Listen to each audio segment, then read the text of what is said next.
سلامونه دوستانو، ګوټن مورګن، سهار مو بخیر. یو ځل بیا ستاسو په خدمت کې د الماني د مهمې جملې مې راوړې دي، منفي جملې دي، مهمې جملې دي.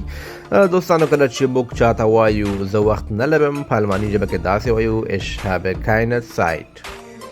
او هغې نه بعد بله جمله زده کوو، وایي چې کله موږ ته څوک ووایي او موږ ورته وایو چې زه په دې باور نه کړم یا په دې باندې باوري نه یم، په الماني ژبه کې داسې وایو ich glaube es nicht. ich glaube es nicht. بیا اخري جمله زده کوو، کله چې موږ ته څوک څه وایي یا په صنف کې ناست درس وایو یا چا سره ناست یو خبرې او خبرو ته غوږ نیسو او موږ پرې پوه نه شو، یعنې وایو زه نه پوهېږم یا زه پوه نه شوم، نو په الماني ژبه باندې داسې وایي ich verstehe nicht.